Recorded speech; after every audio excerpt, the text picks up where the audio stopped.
Chapter 2. Helen Keller.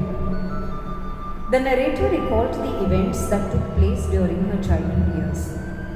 Her mother proved to be a big comfort and helped her to master the language of signs. Helen understood well what went around her. She saw a great companion in Martha Washington.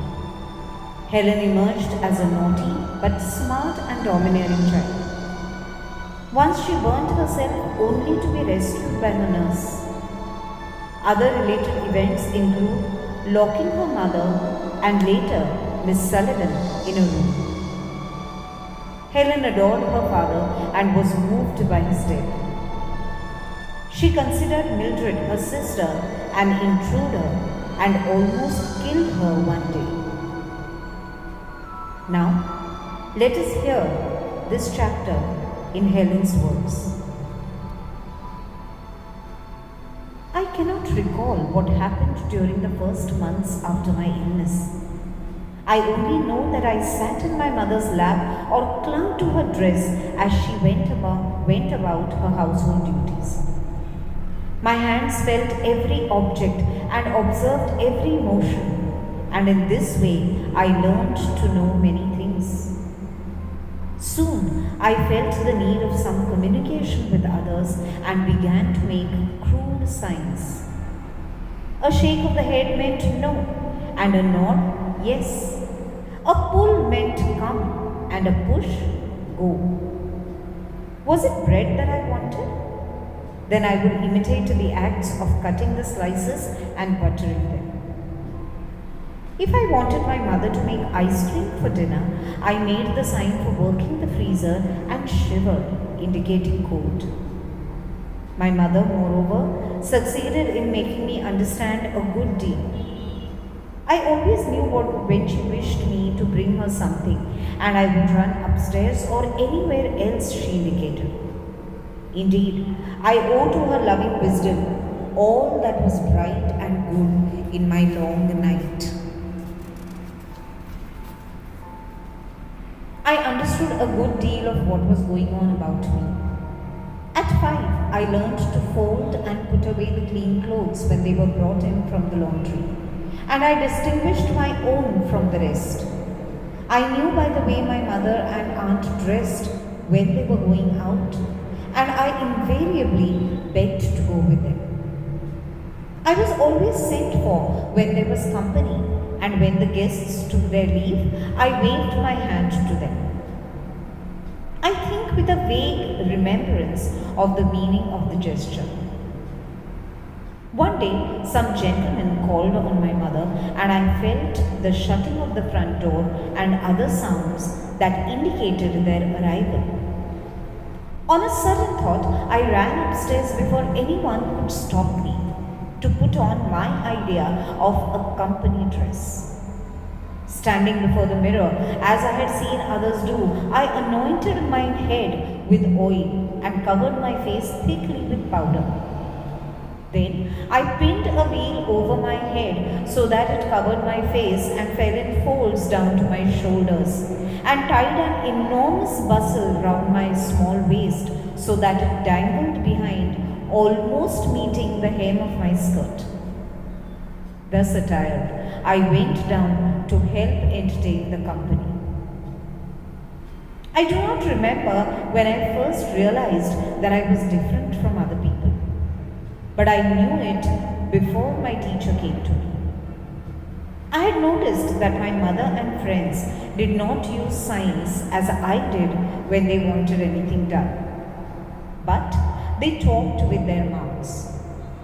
Sometimes I stood between two persons who were conversing and touched their lips. I could not understand and was vexed. I moved my lips and gesticulated frantically without result. This made me so angry at times that I kicked and screamed until I was exhausted. I think I knew when I was naughty, for I knew when it hurt Ella, my nurse. When I kicked her and when my fit of temper was over, I had a feeling akin to regret. But I cannot remember any instance in which this feeling prevented me from repeating the naughtiness when I failed to get what I wanted. In those days, a little colored girl, Martha Washington, the child of our cook, and Belle, an old setter and a great hunter in her day, were my constant companions. Martha Washington understood my signs, and I seldom had any difficulty in making her do just as I wished. It pleased me to domineer over her, and she generally submitted to my tyranny rather than risk a hand-to-hand encounter. I was strong, active, indifferent to consequences. I knew my own mind well enough, and I always had my own way, even if I had to fight tooth and nail for it.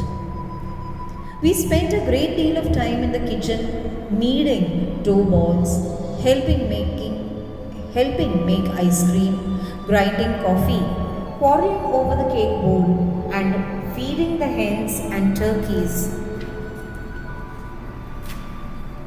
that swarmed about the kitchen steps. Many of them were so tame that they would eat from my hand and let me feel them. One big gobbler snatched a tomato from me one day and ran away with it. Inspired perhaps by Mr. Gobbler's success, we carried off to the woodpile a cake which the cook had just frosted and ate every bit of it. Well, I was quite ill afterward, and I wonder if retribution also overtook the turkey. The guinea fowl likes to hide her nest in out-of-the-way places, and it was one of my greatest delights to hunt for the eggs in the long grass. I could not tell Martha Washington when I wanted to go egg hunting, but I would double my hands and put them on the ground, which meant something round in the grass, and Martha always understood.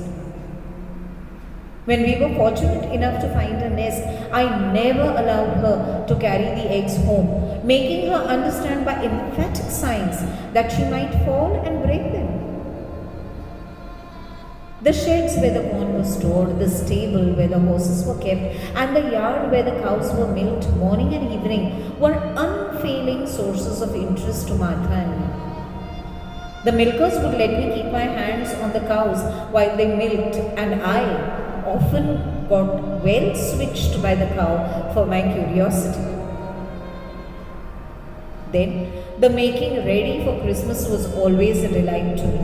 Of course, I did not know what it was all about, but I enjoyed the pleasant odors that filled the house and the tidbits that were given to Martha Washington and me to keep us quiet. We were sadly in the way, but that did not interfere with our pleasure in the least. They allowed us to grind the spices, pick over the raisins, and lick the stirring spoons. I hung my stocking because the others did. I cannot remember, however, that the ceremony interested me, especially, nor did my curiosity cause me to wake before daylight to look for my gifts. Martha Washington had as great a love of mischief as I. Two little children were seated on the veranda steps one hot July afternoon. One was black as ebony and with little bunches of fuzzy hair tied with shoestrings sticking out all over her head like corkscrews. The other was white with long golden curls. One child was 6 years old, the other 2 or 3 years older. The younger child was blind, that was I, and the other was Martha Washington. We were busy cutting out paper dolls, but we were soon wearied of this amusement. And after cutting up our shoestrings and clipping off all the leaves of the honeysuckle that were within reach, I turned my attention to Martha's corkscrews. She objected at first, but finally submitted. Thinking that turn and turn about is fair play, she seized the scissors and cut off one of my curls, and would have cut them all off but for my mother's timely interference. Ballet, our dog, my other companion, was old and lazy and liked to sleep by the open fire rather than to romp with me. I tried hard to teach her my sign language, but she was dull and inattentive. She sometimes started and quivered with excitement. Then she became perfectly rigid, as dogs do when they point a bird.